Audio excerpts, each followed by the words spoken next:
بار دیگر درود بھیجے گا محمد و آل محمد پر۔ اللہ محمد آل محمد وعجل فرجہ۔ اعوذ باللہ من الشیطان الرجیم، بسم اللہ الرحمن الرحیم،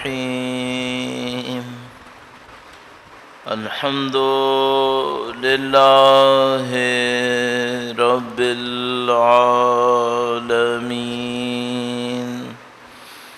والصلاة والسلام علی سید الانبیاء والمرسلین، حبیب الہ العالمین ابی القاسم محمد، صلی اللہ محمد آل محمد وعلى آلہ الطیبین الطاہرین، سیما بقیت اللہ فی الأراضین،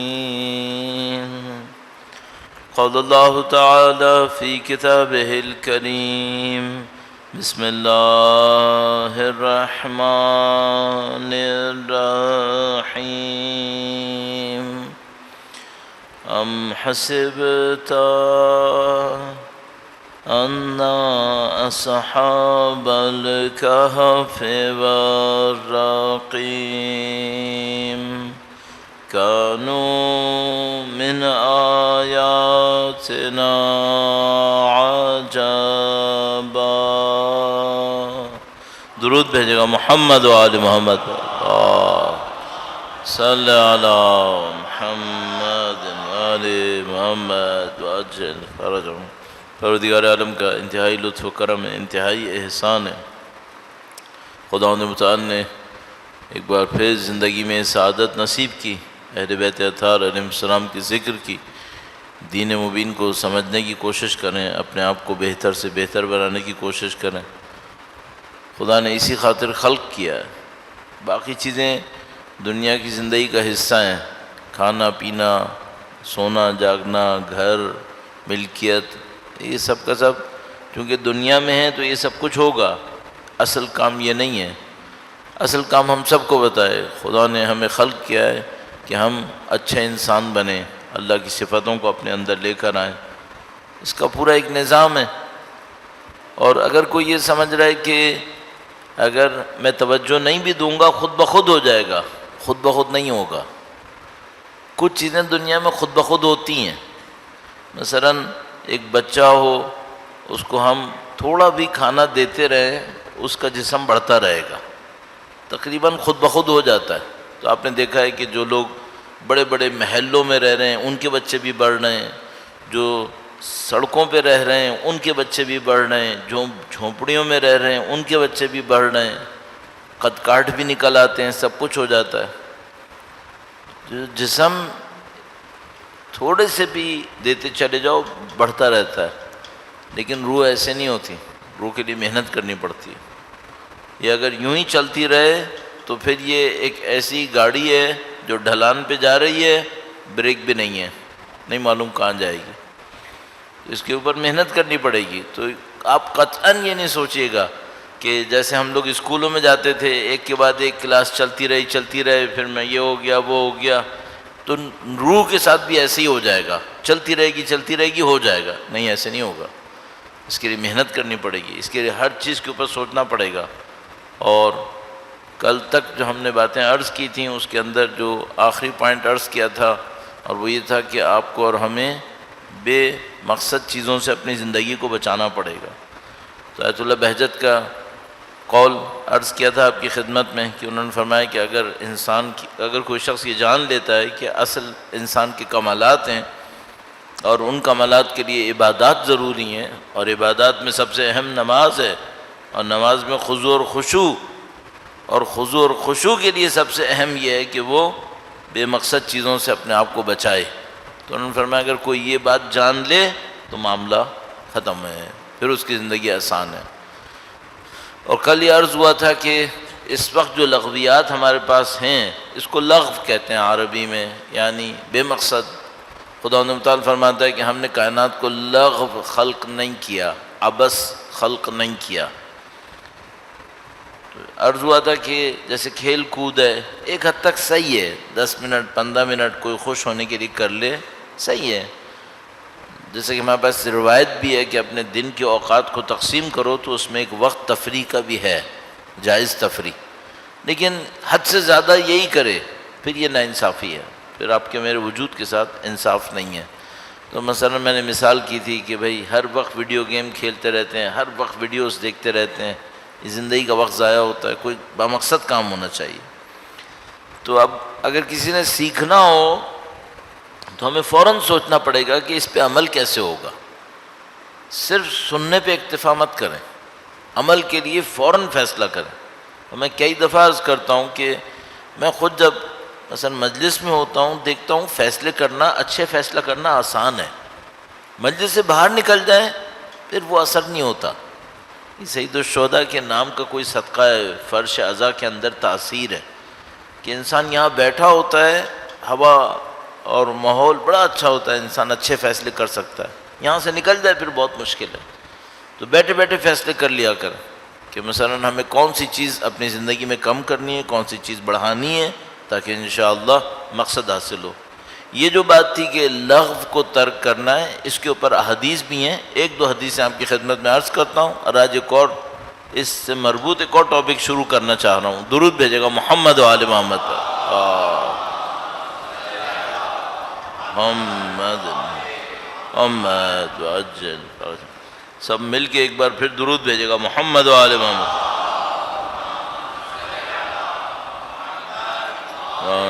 محمد وعجل۔ اس معاملے پر حدیث عرض کرنا چاہ رہا ہوں کہ لغو سے بچنا چاہیے انسان کو۔ دو حدیثیں ہیں اور اتفاق سے دونوں حدیثیں مولا چھٹے امام جعفر صادق علیہ السلام، اللہم محمد وآل محمد وعجل فرجهم۔ یہ پہلی حدیث، دونوں حدیثیں کافی میں ہیں، کافی جلد نمبر 2 میں، اصول کافی۔ امام نے فرمایا کان المسیح علیہ السلام یقول، حضرت مسیح حضرت عیسیٰ علیہ السلام یہ فرماتے تھے لا تکثروا الکلام فی غیر ذکر اللہ، اللہ کے ذکر کے علاوہ باتیں بہت زیادہ مت کرو، فإن الذین یکثرون الکلام فی غیر ذکر اللہ قاسیۃ قلوبہم ولکن لا یعلمون، جو لوگ اللہ کے ذکر کے علاوہ کلام بہت زیادہ کرتے ہیں، گفتگو بہت زیادہ کرتے ہیں، ان کے دل سخت ہو جاتے ہیں، پتہ بھی نہیں چلتا انہیں کہ دل سخت ہوگا۔ ذکر خدا کیا ہے؟ یہ بھی ذکر خدا ہے، خدا کی خاطر۔ مثلا آپ کہیں باہر جائیں، کوئی کام کریں، کاروبار کریں، جاب کریں، اللہ کی خاطر کریں، حلال کمانے کے لیے کریں، گھر بار کا خیال کرنے کے لیے کریں، اس میں آپ کو 8 گھنٹے بات کرنی پڑتی ہے، کوئی مسئلہ نہیں ہے، مقصد ہے اس میں۔ ایک دفعہ کیا ہے کہ کہیں پہ بیٹھے ہوئے ہیں، اب یہاں بیٹھے ہوئے ہیں، کیا بات کر رہے ہیں؟ کچھ بھی نہیں، بیکار کی لغویات، یہ غیر ذکر خدا ہے، یہ کیوں کر رہا ہے؟ سلجھا بازار کھارا تو مشہور ہے پورے کراچی میں، تھڑوں پہ بیٹھنا ہے، چوراہوں پہ بیٹھنا ہے، پتہ نہیں ایک زمانے میں تو مجھے یاد ہے ایک رات تک بیٹھے، پوری رات لوگ بیٹھے رہتے تھے، اب پتہ نہیں ابھی کم ہوا ہے نہیں ہوا ہے، نہیں مجھے سمجھ میں نہیں آتا، مجھے واقعاً کبھی سمجھ میں نہیں آتا باتیں لاتے کہاں سے ہیں اتنی دیر کرنے کے لیے، کیا باتیں ہوتی ہیں؟ اچھا زیادہ تر کوئی علم نہیں ہوتا، ادھر ادھر کی باتیں ہوتی ہیں۔ اس کے بعد آپ یقین مانو مجھے بہت سارے لوگ یہ بتاتے ہیں کہ مولانا ساری رات باتیں کرتے ہیں، عین فجر کے وقت سو جاتے ہیں۔ ایگزیکٹلی یہی ہونا چاہیے تھا، یہی ہونا چاہیے تھا۔ اگر کوئی شخص 3-4 گھنٹے لغو باتیں کرے قطعاً اس کا نماز پڑھنے کا دل نہیں چاہے گا، ہو ہی نہیں سکتا، اس کو سونا پڑے گا، شیطان بہکا لے گا آرام سے، چونکہ لغو میں بہت وقت گزار لیا نا اس نے. جیسے کہ امام نے ارشاد فرمایا کہ بھئی جب اس نے غیر ذکر خدا میں وقت بہت زیادہ گزار لیا تو اس کا دل سخت ہو جاتا ہے. دل سخت ہونے کا مطلب کیا ہے؟ اس کو اذان کی آواز پہ اثر نہیں ہوگا، اس کو نہ تکبیر سنائی دے گی، نہ گواہی سنائی دے گی، کچھ سنائی نہیں دے گا، اس کو صرف ایک بات سمجھ میں آ رہی ہے کہ مجھے ابھی سونا ہے، سو جائے گا.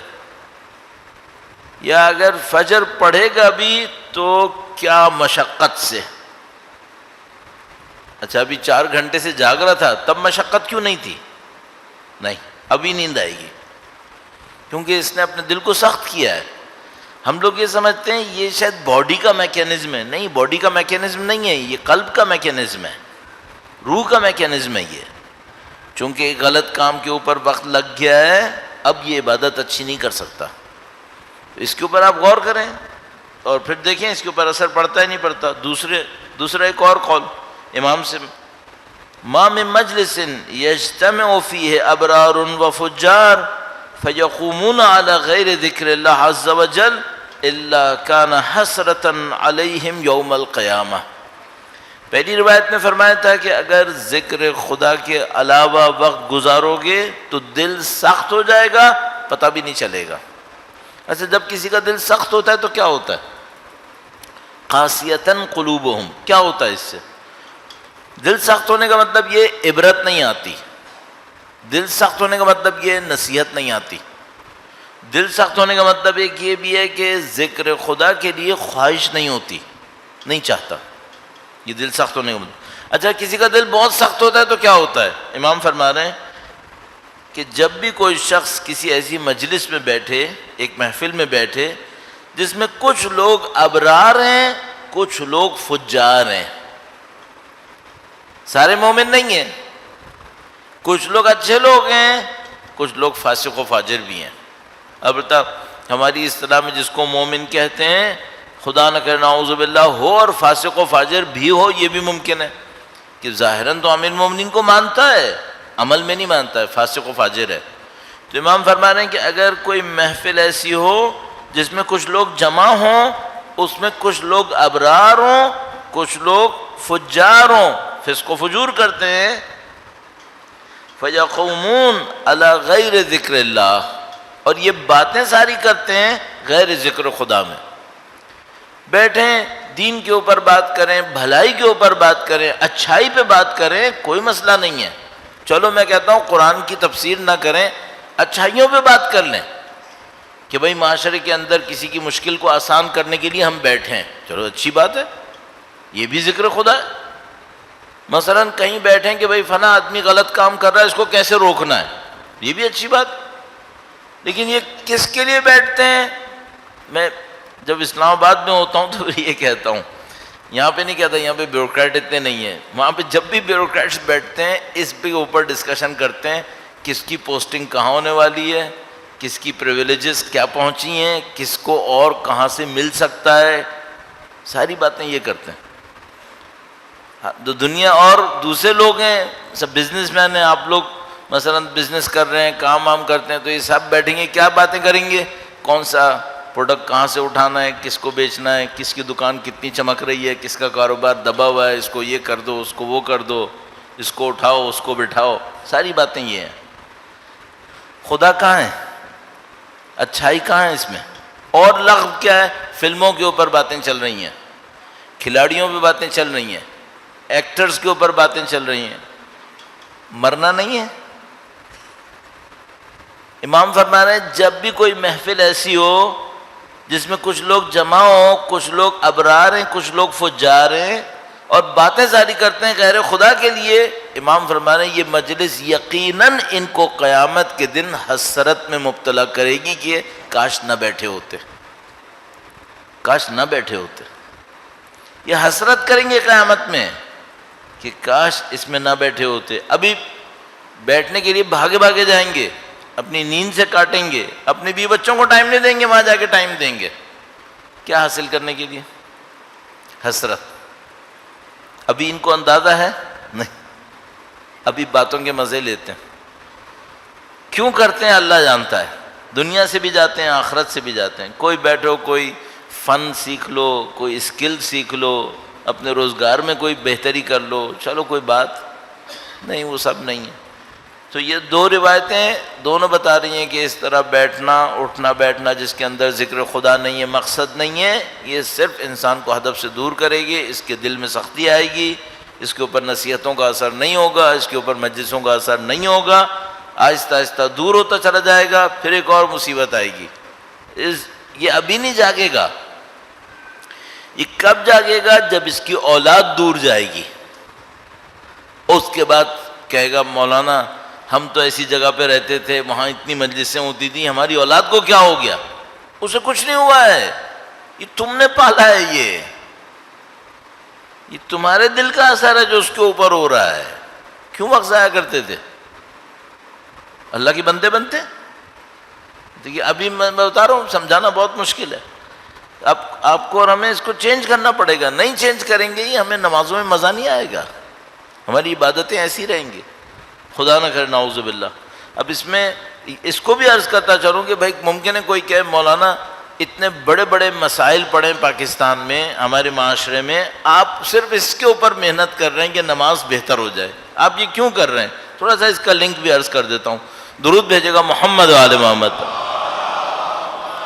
صلی علی محمد و آل محمد وعجل فرجہ. پہلے دن ہی میں نے آپ کی خدمت میں عرض کیا تھا کہ خدا کا جو دین ہے وہ دنیا کے لیے علیحدہ ہو, آخرت کے لیے علیحدہ ہو, ایسا نہیں ہوتا ہے. یہ دین ہر خوبی کو اپنے اندر سمیٹے ہوئے ہے, دنیا بھی لائے گا, آخرت بھی لے آئے گا. اچھا اب آپ کہیں بھائی پاکستان میں مشکل بے روزگاری کا مسئلہ ہے, مہنگائی کا مسئلہ ہے, امنیت کا مسئلہ ہے. آپ لوگوں کو صرف نماز کی پڑھی ہے. صرف یہ جا کے پوچھو یہ جو سارے مسائل ہیں ان کی جڑ کہاں پر ہے؟ آپ کہیں گے چونکہ پاکستان ٹیکنالوجی میں پیچھے یہ اس کی جڑ ہے. قسم کھا سکتا ہوں یہ جڑ نہیں ہے, یہ جڑ نہیں ہے.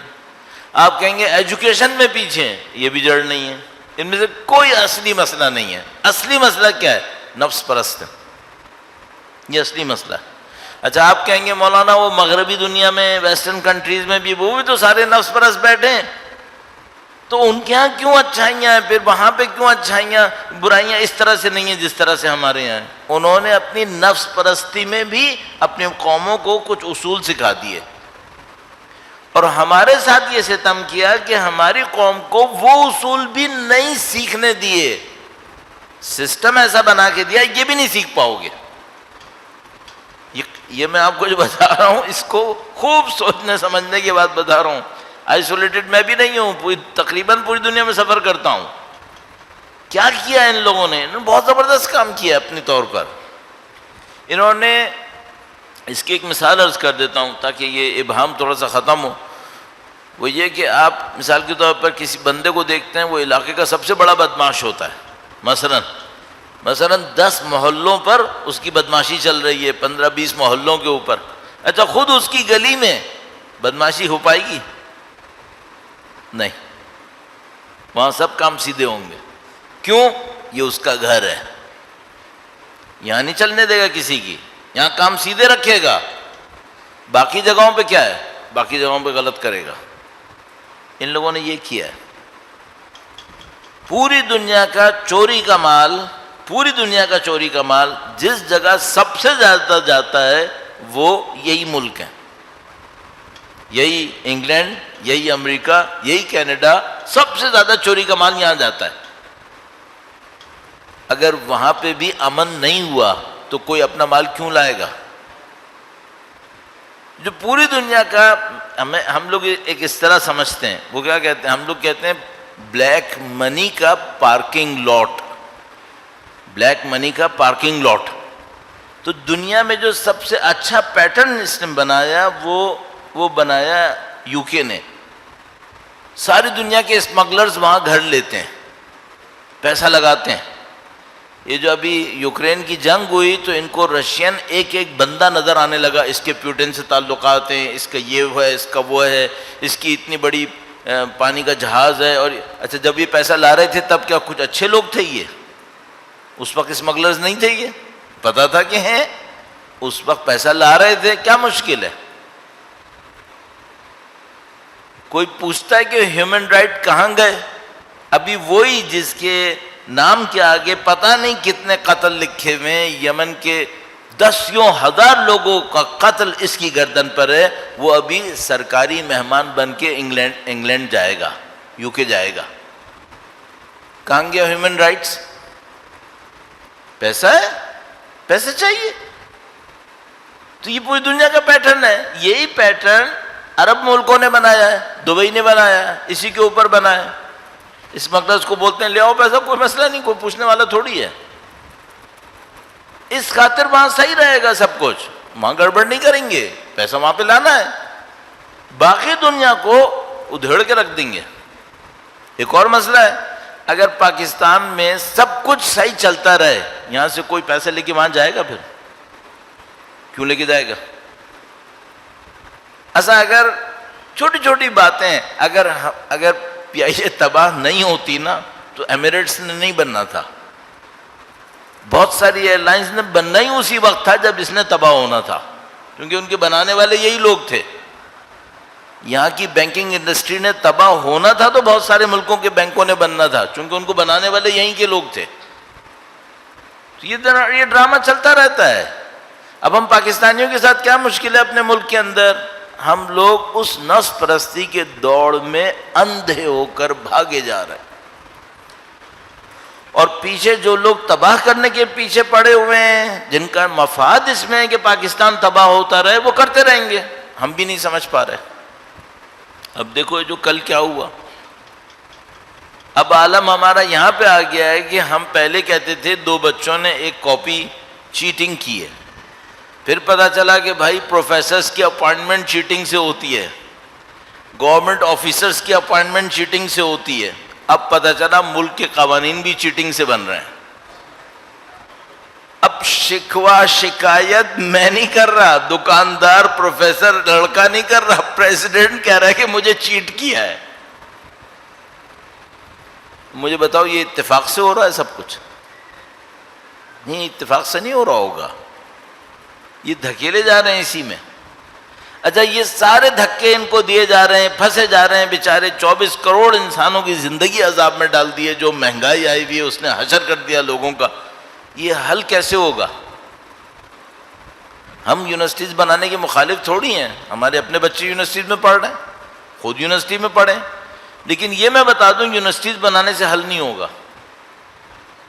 پیسے کے مخالف نہیں ہیں، ہم نہیں چاہتے قوم غریب رہے، ہم چاہتے ہیں اچھی زندگی گزارے، سکون سے زندگی گزارے، لیکن میں گارنٹی سے بتا رہا ہوں پیسے سے بھی حل نہیں ہوگا۔ یہ صرف اس وقت حل ہوگا جب یہاں کنٹرول کرنا سیکھیں گے، نفس کنٹرول کرنا سیکھیں گے، اس وقت حل ہوگا۔ ابھی دیکھو ہم سب کو معلوم ہے کہ ہمارے جو دیندار لوگ ہیں ان میں بھی مصیبت آئی ہوئی ہے، ہم سب کو معلوم ہے کہ کرپشن صرف بے دینوں میں نہیں ہے، دینداروں میں بھی کرپشن ہے۔ کیوں ہے؟ نفس پرستی۔ یہ جو اتنے بلوے اور جھگڑے ہماری اپنی قوم کے اندر ہیں، باہر والے بھی کر رہے ہیں، ہم خود بھی کر رہے ہیں، یہ کس لیے کر رہے ہیں؟ نفس پرستی۔ سب مسائل کا حل یہاں پر ہے، مشکل ساری یہ ہے کہ ہم سب ماننے کو تیار ہیں، یہ ماننے کو تیار نہیں ہے کہ مشکل یہاں ہے، کیونکہ اگر یہاں مشکل قبول کر لی تو دکھتی رگ پہ کسی نے ہاتھ رکھ دیا ہے، اب اسے کون حل کرے؟ تو میں آپ سے کہوں کہ بھائی مثلا یہاں پہ آیا ہوں، میں آپ سے کہوں میں آپ مجھے ڈونیشن دیں، پیسہ دیں، میں فلاں کام کروں گا، آپ میں سے کچھ بھاگ جائیں گے فوراً، کچھ دے بھی دیں گے کہ چلو ٹھیک ہے کر لوں۔ اب میں آپ سے کہوں نہیں ڈونیشن کچھ نہیں چاہیے، یہ بتاؤ تم میں سے کون اول وقت نماز پڑھے گا؟ اب یہ مشکل کام آ گیا۔ اور میں آپ کو بتا دوں کہ آپ کروڑوں روپے بھی دیتے پھریں، کروڑوں روپے، اللہ کے نبی کی ایک روایت ذہن میں رکھ کے کہہ رہا ہوں، کروڑوں روپے بھی دیں، ایک وقت کی نماز دیر سے پڑھنے کے صدقے میں نہیں قبول ہوگی۔ کروڑوں روپے، یہ نظام ہے بھائی، اس نظام کو ہم سمجھ رہے ہیں کہیں اور سے چلانا، نہیں، اس نے یہاں سے چلنا ہے، یہ روٹ ہے، اس کو صحیح کر لو معاملہ صحیح ہو گیا۔ اس خاطر اس کے اوپر پھنسے ہوئے ہیں، رکے ہوئے ہیں، اس کو صحیح کرو، آگے بڑھنے سے فائدہ نہیں ہوگا۔ ہاں یہ ہے کہ یہ صحیح ہوتا رہے گا، بہت ساری چیزیں صحیح ہوتی رہیں گی۔ اسی طرح مسئلہ لے لو، ابھی کتنی مشکل بنی ہوئی ہے پوری دنیا کے اندر، یقین مانو آپ کو پتہ ہے کیا مصیبت آ گئی ہے، کیا؟ طلاق۔ ایک طلاق کا مطلب کیا ہے؟ بچے رول گئے بیچارے، ان بچوں کا نہیں پتا وہ باپ کے ساتھ ہیں ماں کے ساتھ ہیں، کسی کو باپ نہیں ملا ہے، کسی کو ماں نہیں ملی ہے، کسی کو دونوں نہیں مل رہے۔ ایک زندگی عذاب، جو بچے ان فیملیز کے اندر رہتے ہیں ان کے دماغ بیچارے خود بخود مریض ہونے لگتے ہیں، سب کو معلوم ہے۔ اور طلاق کے ریشو کہاں پہنچ رہے ہیں؟ اچھے پڑھے لکھے ملکوں کے اندر جہاں 100% لٹریسی ہے، طلاق کا ریشو 50% سے اوپر ہے 2 سال کے اندر۔ کتنے بچے ضائع ہوں گے بیچارے؟ یہ سوسائٹیز کیا بنیں گی پھر؟ اب یہ جو طلاق اتنی زیادہ ہو رہی ہے، اس کی وجہ کیا ہے؟ اس کی وجہ یہ ہے کہ سب کو اپنے نفس کو دیکھنا، بس کوئی قربانی نہیں، کوئی اثار نہیں، کوئی فداکاری نہیں، کچھ نہیں، سب کو اپنی نفس پرستی چاہیے۔ مجھے یہ چاہیے، ختم ہو گیا معاملہ۔ سامنے والے کہتے ہیں مجھے بھی نہیں چاہیے، جاؤ، ہوگی طلاق۔ ایسے دنیا کب تک چلے گی؟ اب دیکھ لو ہم کہاں تک پہنچ گئے۔ تو اب یہ طریقہ یہی ہے، واپس آنا پڑے گا۔ اب آج میں ایک روایت آپ کی خدمت میں عرض کرتا ہوں، اس کو ہم لوگ کیا کہہ سکتے ہیں؟ میں ایک مثال انڈسٹری سے آپ کی خدمت میں عرض کرتا ہوں، معذرت چاہتا ہوں، تھوڑی سی عجیب سی مثال ہے۔ درود بھیجے گا محمد وآل محمد، صلی علی محمد وآل محمد وعجل فرجہ۔ کئی سال پہلے ہم نے یہاں بیٹھ کر ایک دفعہ حزب اللہ بنانے کی ریورس انجینئرنگ کی تھی، کہ مثلا اگر کوئی قوم حزب اللہ بنانا چاہے تو اسے کیا کرنا پڑے گا۔ تو ہم نے کہا تھا بھائی یہ جو چائنیز تھے یہ ایک زمانے میں ریورس انجینئرنگ کرتے تھے، ابھی بھی کرتے ہیں۔ آپ ان کو کوئی مشین دے دیں، ان سے کہیں بھائی یہ بنا کے دے دو ہمیں، تو اسے کھولیں گے، دیکھیں گے کیسے بنی ہے، دوبارہ جوڑ کر آپ کو کہیں گے ہاں بھائی ہم اتنے میں بنا کے دے سکتے ہیں۔ اور یہ جو آپ نے دی تھی نا، اس میں یہ خوبی تھی ہمارے والے میں نہیں ہوگی، یا ہمارے والے میں اس سے بھی زیادہ ہوگی، تو وہ آپ کو سب بتا دیں گے۔ اس کو ریورس انجینئرنگ کہتے ہیں۔ جب معاشرہ بگڑتا ہے تو بگڑا ہوا معاشرہ نظر آ رہا ہوتا ہے، اس کی کوئی ریورس انجینئرنگ پاسبل ہے کیا؟ کہ یہ سدھرے گا کیسے؟ ہاں پاسبل ہے۔ وہ کیسے؟ ہمیں روایتوں میں یہ بتایا ہے کہ جب خرابی آتی ہے تو کہاں سے آتی ہے؟ اگر کوئی اس کو صحیح کر لے تو وہیں سے اصلاح آ جائے گی اندر۔ یہ ریورس انجینئرنگ ہے۔ خرابی آتی ہے، ایک نقطہ ہے، یہاں سے شروع ہوتی ہے، اس نقطے کو اگر آپ نے صحیح کر لیا یہیں سے اصلاح شروع ہو جائے گی۔ وہ روایت میں آپ کی خدمت میں عرض کرتا ہوں تاکہ صرف میرے دعوے نہ ہوں، روایت وزن دیتی ہے بات کو۔ ہم لوگ تو دعوے کرتے رہتے ہیں، بولتے رہتے ہیں۔ درود بھیجے گا محمد وآل محمد پر، محمد یا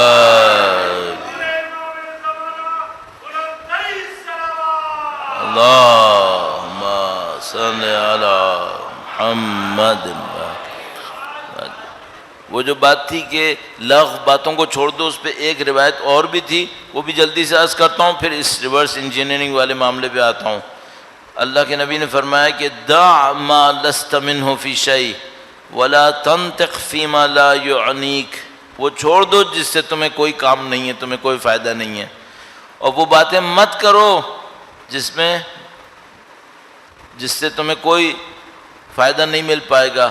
واحزن لسانک کما تحزن ورقک، ایسے اپنی زبان کی حفاظت کرو جیسے تم اپنے سکوں کی اور پیسے کی حفاظت کرتے ہو۔ اپنی زبان کو ایسے بچا کے رکھو۔ کیا انسان مثلا اپنے پاس دولت ہوتی ہے ہر وقت دکھاتا پھرتا ہے میرے ہاتھ میں اتنے، میرے پاس، میری جیب میں اتنے پیسے ہیں؟ نہیں، چھپا کے رکھتا ہے، ضرورت پڑتی ہے نکالتا ہے۔ تو نبی فرما رہے ہیں زبان کو بلا وجہ مت کھولو، وہیں پہ کھولو جہاں ضرورت ہے، اس سے زیادہ مت کرو۔ اب وہ روایت آتے ہیں جس کے اوپر اللہ کے نبی نے فرمایا کہ قوم بگڑتی ہے تو کیسے بگڑتی ہے، اور اس سے ہمیں پتہ چل جائے گا کہ صحیح کرنا ہو تو کیسے صحیح کرنا ہے۔ ایک بار پھر درود بھیجے گا محمد وآل محمد۔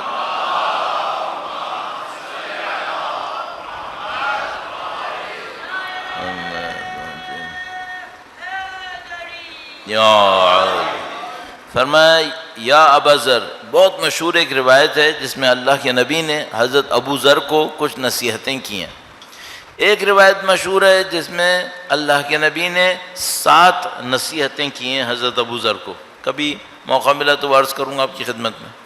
ایک اور روایت ہے جس میں اللہ کے نبی نے بہت ساری نصیحتیں کی ہیں، 10 اور اس روایت کے شروع میں ہے کہ حضرت ابو ذر کہتے ہیں میں ایک دفعہ مسجد میں گیا تو اللہ کے نبی کے علاوہ کوئی نہیں تھا، تو مجھے موقع مل گیا تو میں نے اللہ کے نبی سے کہا کہ مجھے نصیحت کریں۔ اللہ کے نبی نے ایک نصیحت کی، میں نے دیکھا ابھی کوئی اور نہیں ہے، میں نے کہا اور بڑھائیں اس کے اوپر، پھر ایک اور نصیحت کی، پھر اس طرح بار بار کہتے رہے اور نصیحت، تو اللہ کے نبی نصیحت کرتے رہے۔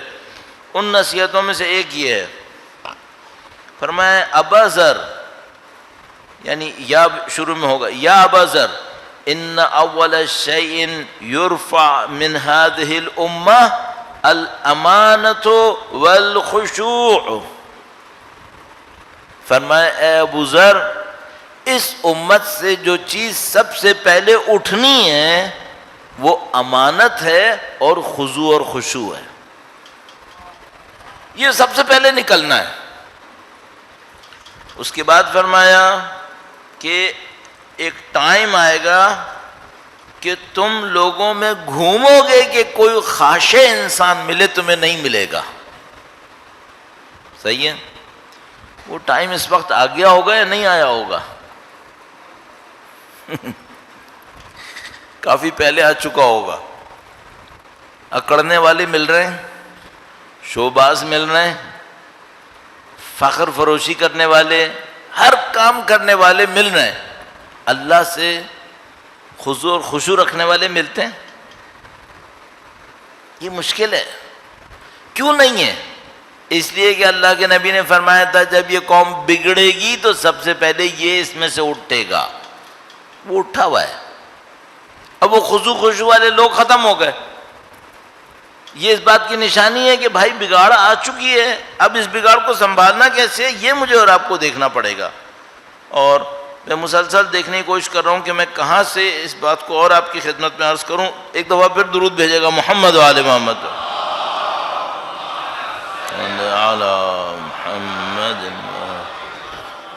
اب 2-3 روایتیں میں نے آپ کی خدمت میں عرض کرنی ہے اس خضوع اور خشوع کے حوالے سے، خضوع اور خشوع کے حوالے سے۔ فرمایا ان اول شیء یرفع من هذه الامه الامانۃ والخشوع حتى لا تكاد ترى خاشعا۔ ابا ذر ڈھونڈتے پھرو گے، خاشع انسان نہیں ملے گا تمہیں، خاشع انسان نہیں ملے گا۔ اچھا، خضوع اور خشوع کے لیے میں نے کل آپ کی خدمت میں نماز میں خضوع اور خشوع لانے کے لیے 8-10 پوائنٹ ذکر کیے تھے کہ بھئی وضو میں مستحبات کا خیال کریں، اس کی دعاؤں کا خیال کریں، اذان اقامہ دیں، اول وقت نماز پڑھیں، وقت کے امام کو سلام کریں، سید الشہداء کا ذکر کریں، مستحبات کے ساتھ نماز پڑھیں، درود پڑھیں، رکوع اور سجود کے اندر تسبیح ضرور پڑھیں، آیت الکرسی پڑھیں، سجدہ شکر ضرور کریں۔ پتہ نہیں کتنی چیزیں ہیں جو خضوع اور خشوع کو کمپنسیٹ کرتی ہیں۔ نہیں توجہ تھی، یہ کام کرو، اس سے تمہاری توجہ بڑھنے لگے گی۔ نافلہ نمازیں، اور سب سے اہم شاید اس کے اندر اول وقت ہے کہ جس کے اوپر قطعاً عرفا کہتے ہیں کہ اول وقت اگر کوئی شخص عادت بنا لے اپنی، تو جو میں نے عرض کیا پہلے بھی تقریباً 1 سال لگے گا، پھر اس کی نماز میں خضوع اور خشوع خود بخود آئے گا۔ صرف ایک شرط کے ساتھ جو مجھے سمجھ میں آتی ہے وہ یہ کہ پیسہ اس کا حرام نہ ہو۔ حرام پیسے کے ساتھ پھر کچھ نہیں ہو سکتا، پھر وہ اول وقت تو کیا وہ نماز شب بھی پڑھتا رہے گا تو کچھ نہیں ہوگا، چونکہ وہ پیسہ حرام ہے، اس سے بات آگے نہیں بڑھتی، آپ کو پتہ ہی ہے۔ اللہ کے نبی نے حضرت ابو ذر سے خضوع اور خشوع کی بات کی تو پھر خضوع اور خشوع کے بارے میں کچھ جملات ارشاد فرمائے جو ہمارے لیے بہت امپورٹنٹ ہے، ہر جملہ امپورٹنٹ۔ یا ابا ذر من اوتی من العلم ما لا یبکیہ لحقیق ان یکون قد اوتی علم ما لا ینفعہ۔ فرمایا اے ابو ذر، اگر کسی کو کوئی علم ملے جو اسے اللہ کے سامنے نہ رلائے تو حق یہ ہے کہ اس کو ایسا علم ملا ہے جس کا کوئی فائدہ نہیں ہے. قاری قرآن ہے، حافظ قرآن ہے، لیکن اس کے دل میں خشوع نہیں ہے، تو نبی فرما رہے اس علم کا کوئی فائدہ نہیں ہے، اس کا یہ بیکار. کیونکہ اگر واقعی علم ہوتا تو اللہ کے نبی نے فرمایا اگر واقعی علم ہوتا تو خدا نے فرمایا تھا ان الذین اوتوا العلم من قبلہ اذا یتلی علیہم یخرون للاذقان سجدا. آخر میں آیا وَيَخِرُّونَ لِلْأَذْقَانِ يَبْكُونَ وَيَزِيدُهُمْ خُشُوعًا. جن کو علم ملتا ہے اللہ قرآن کریم نے فرمایا کہ وہ گریا کرتے ہیں اور خضوع اور خشوع رکھتے ہیں.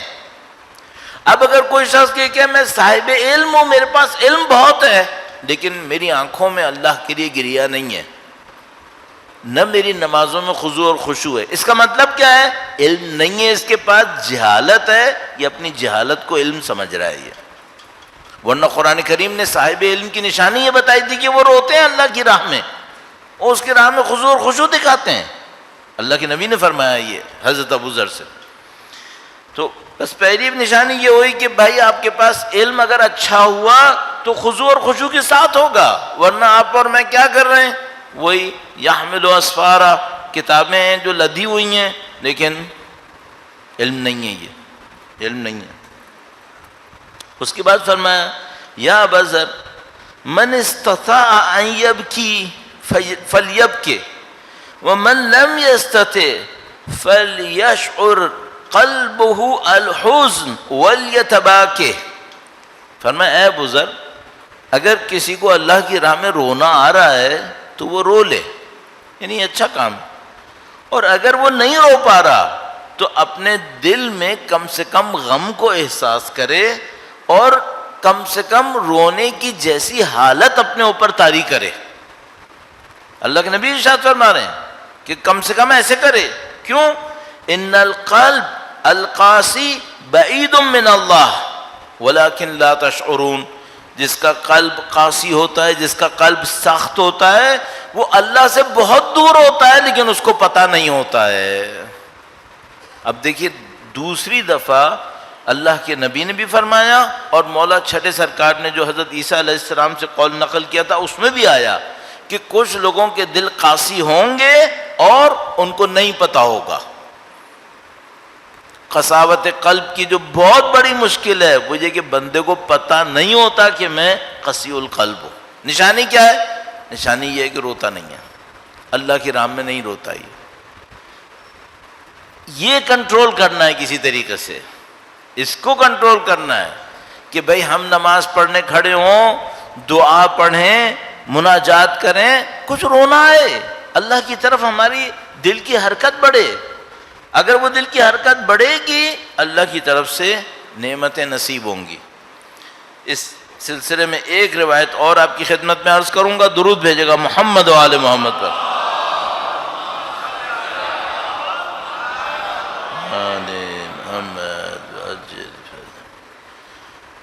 کل انشاءاللہ اس کے اوپر کچھ اور عرض کرنے کی کوشش کریں گے.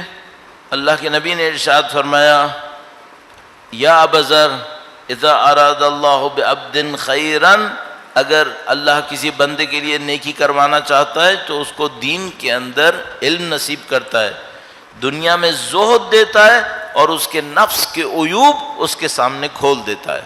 خدا کسی کے ساتھ نیکی کرتا ہے تو اس کو دین کا علم ملتا ہے، دنیا میں زہد ملتا ہے اور اس کے عیب اس کے سامنے آ جاتے ہیں.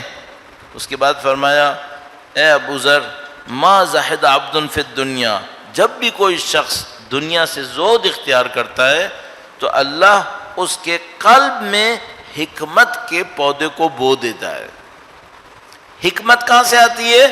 زہد سے آتی ہے.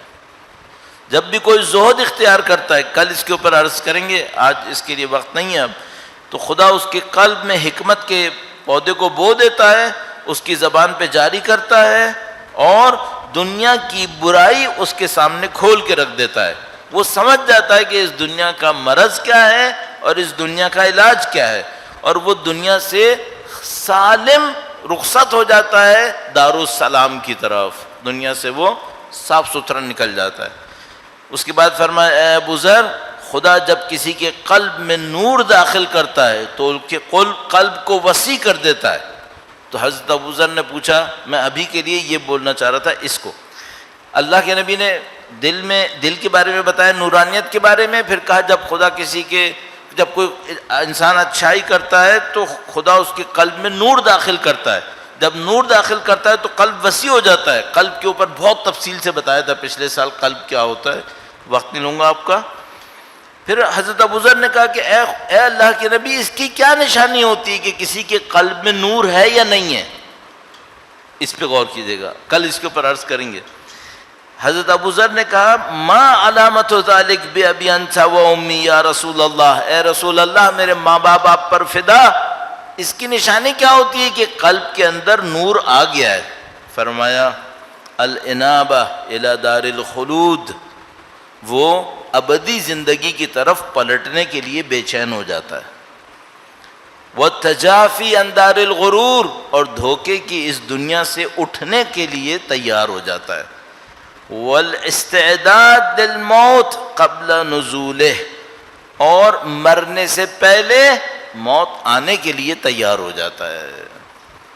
اگر کسی کے قلب میں نور داخل ہو، یہ ہوگا اس کے ساتھ. اگر یہ نہیں ہو رہا، اس کا مطلب کیا ہے؟ اس کے دل میں نور نہیں آیا ہے. اور جب نور نہیں آیا ہے، نہ اس نے گریہ کرنا ہے، نہ اس نے خضوع اور خشوع میں جانا ہے. کل اس کے اوپر اور تفصیل سے عرض کریں گے.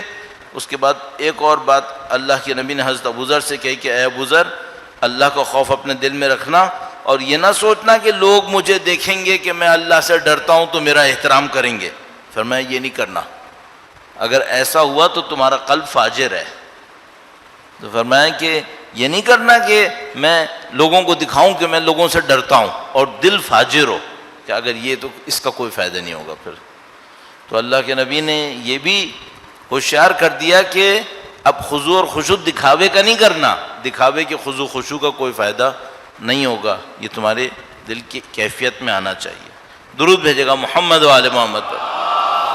ما صلی علی محمد و آل محمد وعجل فرجہ. تو میں جمع کرنے کی کوشش کرتا ہوں. کل کی بات کے اوپر ہم نے 2-3 روایتیں آپ کی خدمت میں عرض کی کہ لغو کا اثر کیا ہے، اور کس طرح اہل بیت نے کہا کہ لغو سے دور رہو. حضرت عیسیٰ علیہ السلام کا قول بیان ہوا کہ جب کوئی لغو میں مبتلا ہوتا ہے تو دل سخت ہو جاتے ہیں اور اس کو سمجھ میں بھی نہیں آتا. اس کے بعد حضرت ابوذر کو جو نصیحتیں کی اللہ کے نبی نے، اس میں بھی کہا کہ قلب قسی ہو جاتا ہے تو سمجھ میں نہیں آتا، اور قلب کیسے قسی ہوتا ہے، نورانیت کیسے داخل ہوتی ہے، کل اس کے اوپر تھوڑا سا اور عرض کریں گے. لیکن ایک پوائنٹ آپ نے دیکھ لیا ہوگا بیچ میں آیا، وہ دنیا سے زہد اختیار کرنا. کی پوائنٹ، جتنا آرزویں بڑھائیں گے دنیا کے بارے میں، دنیا گھسیٹتی چلی جائے گی، قساوت آتی چلی جائے گی، کوئی نشانی کوئی عبرت نہیں ملنے والی. جتنا دنیا سے کم پر خوش رہیں گے، باقی کماؤ یا نہیں کماؤ، بھر بھر کے کماؤ، اربوں کماؤ، اپنے اوپر مت لگاؤ، دوسرے بندوں پہ لگا دو. بہترین راستہ یہ ہے، ورنہ کما کما کے مر جاؤ گے، اسی دنیا میں ہی رہ جائے گا سارا. بہترین راستہ یہ ہے، دنیا سے اپنے لیے تھوڑا کم رکھ لو، کما لو زیادہ، وہ بھی حلال کمانا، ورنہ تو ظاہر ہے تو پھر معاملہ ہی خراب ہو جائے گا. تو یہ کہانی ہے. اب اس خضوع اور خشوع کو کیسے بڑھانا ہے، کل اس کے پوائنٹ نماز میں عرض کیے تھے، اور انشاءاللہ آنے والی کل میں اس کے اوپر مزید عرائض پیش کریں گے. اللہ کا کرم ہے، آپ کے اور ہمارے دل ابھی سید الشہداء کے غم کی وجہ سے نرم ہوئے ہوئے ہیں. یقین مانے جو میں ہر روز یہ بات کہتا ہوں، یہ تکرار بے مقصد نہیں ہے، یہ موضوع سے نزدیک ہے. یہ کہ ہمیں خضوع اور خشوع چاہیے، یہ کہ ہمیں اللہ کی راہ میں رونا ہے، اس کا بہت بڑا مقدمہ دل کا نرم ہونا ہے. سید الشہداء کی یاد نے آپ کے ہمارے دلوں کو نرم کیا ہوا ہے. سید الشہداء کی یاد نے یہ کارنامہ ہمارے لیے کر دیا ہے. کیوں مصباح الہدیٰ ہیں، سفینۃ النجات۔ تو یہ گویا اللہ کا وعدہ ہے کہ جس دل میں حسین کی محبت ہوئی خدا اس دل کو نوازتا رہے گا، خدا اس دل کے اوپر نورانیتیں، اچھائیاں جاری کرتا رہے گا، اور الحمدللہ یہ فضیلت آپ کو نصیب ہو گئی۔ البتہ چونکہ بچپن سے ہم سنتے آ رہے ہیں تو اب ہمارے لیے یہ تعجب کی بات ہوگی کہ بھائی کوئی امام حسین کے مصائب کو سنے نہ روئے، یہ کیسے ہو سکتا ہے؟ ہم تو بچپن سے سنتے آ رہے ہیں، تو اگر ہم سے کوئی یہ کہے بھائی آپ روتے ہیں یہ بڑی بات ہے، تو ہم کہیں گے نہیں، رونے میں تو کوئی بڑی بات نہیں ہے۔ یہ بتاؤ کہ کون سا وہ سخت دل ہوگا جو امام حسین کے مصائب کو سنے گا اور نہیں روئے گا؟ وہ کون انسان ہوتا ہے؟ ہمیں تو رونا آتا ہے۔ ہمیں کیوں رونا آتا ہے؟ ہمیں بہت ساری کیفیتیں جن کی وجہ سے رونا آتا ہے۔ پہلے تو یہ کہ امام حسین بی بی سیدہ کے بیٹے ہیں، ہماری تو زندگی بی بی سیدہ کے احترام میں گزری ہے، تو ہم اس وقت کیوں نہ روئیں جب بی بی رو رہی تھیں؟ ہم کیسے نہ روئیں؟ ہمارے لیے ممکن نہیں ہے۔ اللہ کے نبی نے جب یہ کہا کہ جو فاطمہ کو خوش کرے اس نے مجھے خوش کیا، تو ہمیں تو پتہ ہے کہ اگر وہ سیدہ کونین کسی بات کے اوپر گریہ کریں تو ہمیں تو رونا ہے۔ پھر معاملہ مظلومیت کا ہے۔ اللہ اکبر۔ کوئی باپ اپنے جوان کے لاشے پہ کھڑا ہو اور اس سے کہو نہ روئے،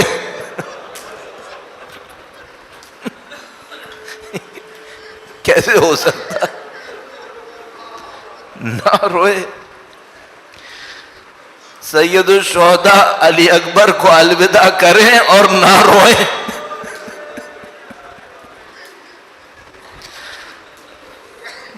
کوئی ممکن ہے کہ صبر کر لیتے، نہ روتے، تو میں روایت عرض کر دیتا ہوں۔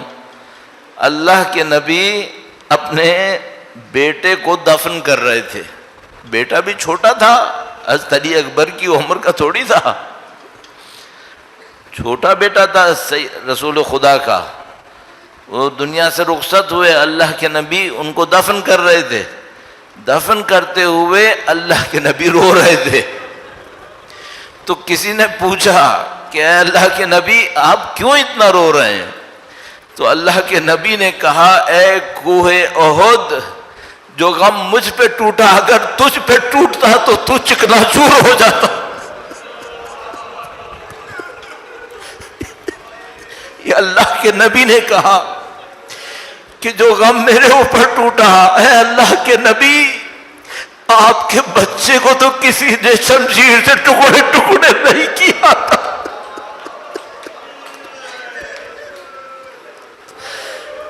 یا اللہ، عظمت سید الشہداء اپنے جد امجد کی میراث کے محافظ، قربانیاں دینے کے لیے بےتاب۔ جب علی اکبر الوداع کے لیے آئے، چونکہ مرثیے میں علی اکبر کا ذکر آیا تو میرے ذہن میں آیا کہ مولا علی اکبر کے مصائب عرض کروں۔ جب حضرت علی اکبر الوداع کے لیے آئے تو ایک عجیب عالم تھا۔ نہ امام حسین کہہ رہے تھے کہ بیٹا جاؤ، اور نہ کہہ رہے تھے کہ مت جاؤ۔ ایک طرف سے فرماتے تھے کہ بیٹا سجاد مریض ہے تم پہلے جاؤ گے، دوسری طرف سے دیکھتے تھے کہ اکبر جاتے ہیں تو خواتین کے خیمے میں کوہرام پھپا ہو گیا، اب کیسے بھیجے؟ بڑا عجیب عالم تھا۔ اب میں تفصیلات میں نہیں جاؤں گا، عاشور کے اگر عشرہ اولا ہوتا ہے تو ہم لوگ مصائب کو تفصیل سے عرض کرتے ہیں، لیکن آج جو بس صرف آپ کی اس محبت کی خاطر جو آپ کے دلوں میں مولا علی اکبر کے لیے ہے، اگر صرف چند جملے عرض کروں تو اکبر، علامہ ذیشان درجبادی سے میں مدد لیتا ہوں ایسے موقع پر، بڑے نفیس ادبی جملے ارشاد فرمائے انہوں نے، کہا اکبر خیمے سے ایسے نکلے جیسے بھرے گھر سے جنازہ نکل آیا۔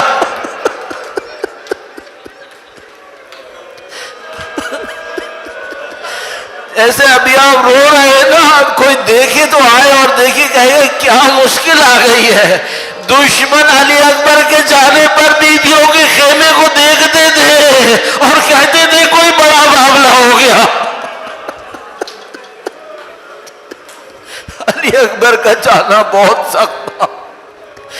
سید الشہداء علی اکبر کو بھیجتے تھے، پھر پیچھے پیچھے جاتے تھے۔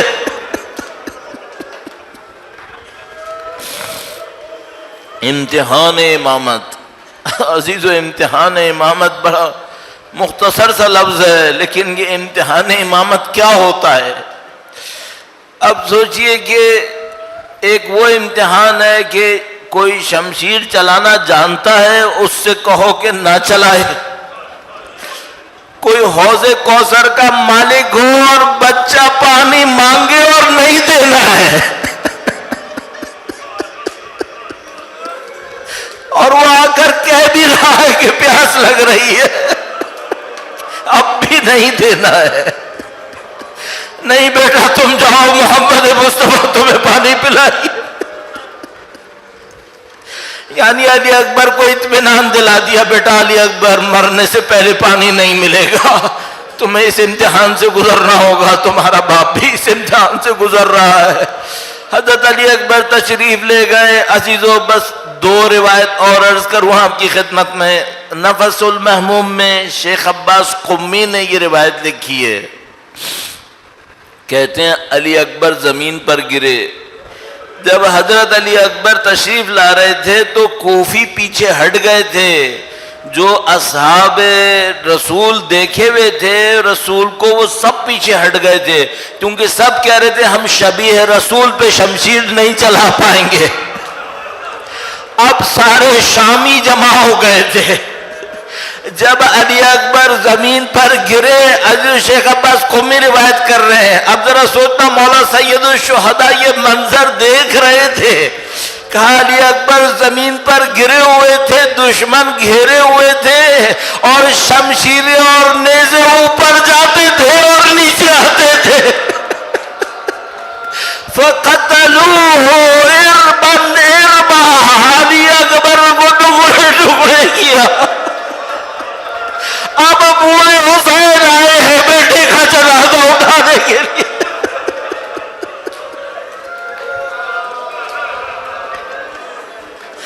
الا لعنت اللہ علی القوم الظالمین۔ اب جب اس عالم میں آئے نا امام حسین، جب بچے کا جنازہ ٹکڑے ٹکڑے ہوا تو ایک جملہ اس دکھی دل سے نکلا، وَعَلَى الدُّنْيَا بَعْدَكَ لَفَاقْ، اکبر تیرے بعد دنیا میں کچھ نہیں ہے، خاک ہو اس دنیا۔ لعنت اللہ علی القوم الظالمین۔ وَسَيَعْلَمُ الَّذِينَ ظَلَمُوا أَيَّ مُنْقَلَبٍ يَنْقَلِبُونَ۔ ماتم حسین۔